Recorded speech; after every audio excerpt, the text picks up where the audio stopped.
So today, the smartphone-free childhood movement have released something called the Parent Pact. Now, the Parent Pact is where you sign to agree that you are not going to give your child a smartphone until they reach the end of school year 9, which equates to around the age of 14 years old in the UK. And typically, it is common practice in the UK for children to be given a smartphone, certainly when they start secondary school, so around the age of 10, 11. Some are even younger.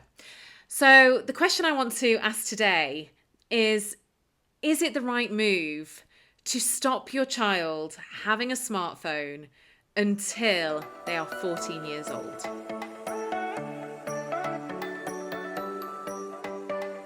Now, of course, I work in digital wellbeing and I understand all of the negativity that comes with smartphones. I get it. I completely get it. There are so many negatives when it comes to smartphone use. And so you might think that I would be absolutely excited about this, that we can delay these issues for our children by giving them smartphones later in their childhood, when they are in their teens, when they are 14 years old. And you might even think I'm thinking, yeah, preferably later. And part of me, without a doubt, does think that. I think there are benefits, of course, to delaying that issue. And of course, like many parents, I grew up in a smartphone-free era, and of course we look back with those rose-tinted glasses where we think, oh, I just want them to grow up in the world like I did, where smartphones weren't a thing. But here is the big but. We're not growing up, they're not growing up in that world, and we're not living in that world anymore. We are living in a digital world. And so, yes, it's really scary for us as parents, and we want them to have the childhood we had, but I'm pretty sure our parents wanted us to have the childhood they had, and their parents wanted them to have the childhood that they had, and so on, because times change. And that can be really tricky as a parent to understand and get our heads around. The reality is that as parents, we are here to guide and help our children grow into responsible, respectful, happy adults. That's all we really want for our children, isn't it? Is that they emerge into adulthood with, happiness and hopefully an education and just hopefully being well-rounded individuals.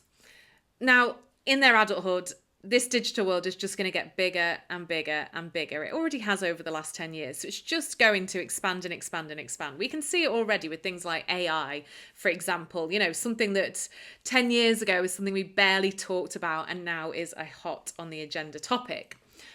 And so if we completely ban smartphones for our children until they're around 14 years of age, it's trickier for us to manage them through that process of learning how to live in a digital world, of learning how to embrace the digital world for good, how to consciously use it, how to make sure they use it in a way that gives them a good sense of well-being rather than the opposite.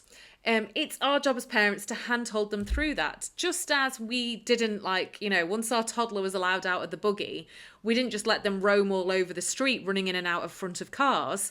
We held onto their hand to make sure that they didn't do that while they learned. We made sure we pointed out, let's stop here before we cross the road. Let's look for cars. Is there anything coming? No, it's safe to go. We taught them that so that at some point we could let them go and we could let them walk without holding hands, because by then they'd learned they've got to stay on the pavement. There are so many different analogies to this that I could come up with. But the reality is that that's parenting. We have to handhold to a certain degree to help our children learn and grow and be safe.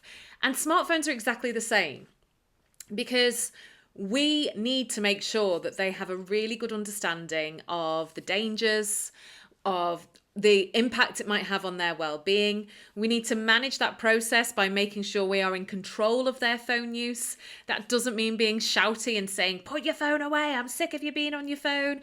It's about setting the right ground rules from the start and having that ability to manage their smartphone from our smartphone. It's about educating them and having great conversations with them around smartphone use as well. Because if we try and wait till they're 14 to do that, if we give them a phone at 14 and then we go, right, yep, you've got a phone, but actually I'm accessing everything, I'm doing it all for you, I'm switching it off, I'm taking it off you, all of that. 14 is a lot trickier as an age. If you have had teenagers or have teenagers currently, you will know it's a tricky age to really impart that kind of level of sudden sort of management on their lifestyle. So it's going to be a lot harder to do at that age than it is in the younger years, when we can kind of talk them through the process of why we are managing that for them. And of course, we can set restrictions as well. Just because we're giving someone a phone doesn't mean that means they can go on TikTok and Instagram and whatever else they want to go on. We still can have the ability to control that and say, no, you're not allowed. You can have a phone, but you're not going on social media. You know, I have a daughter who is 11. She has a phone. Without a doubt, she's not using social media yet.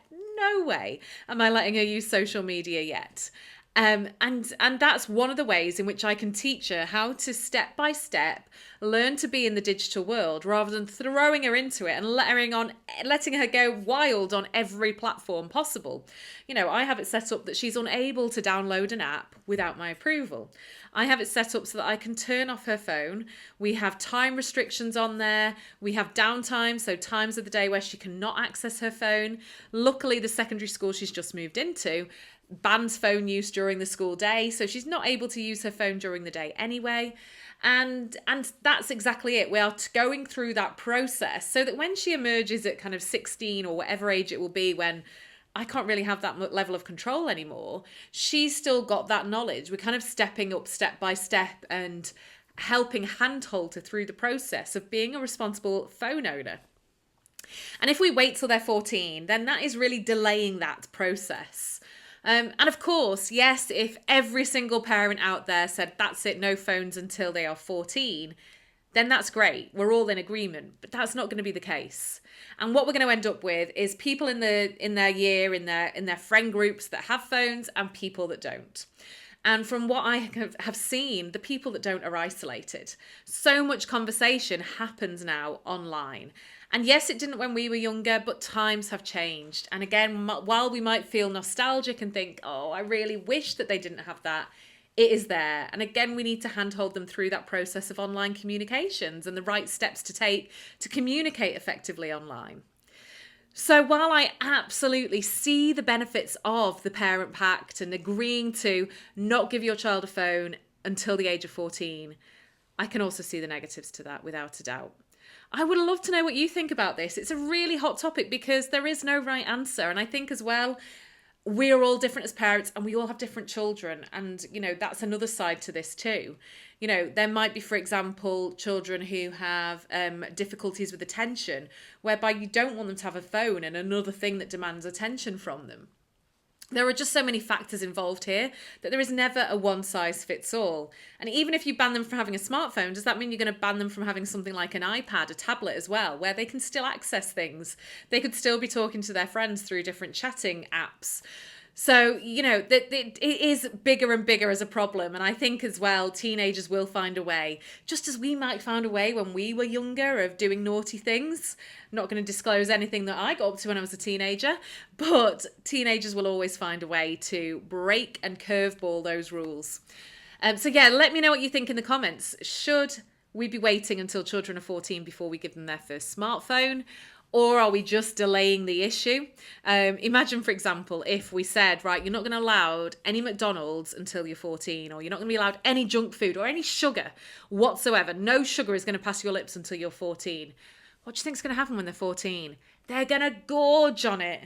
When actually instead we can teach them that a little bit of something nice is okay, but we can't eat it all the time. We can teach them that. So that's the important thing here. It's our job as parents to teach our children, to handhold them, to guide them.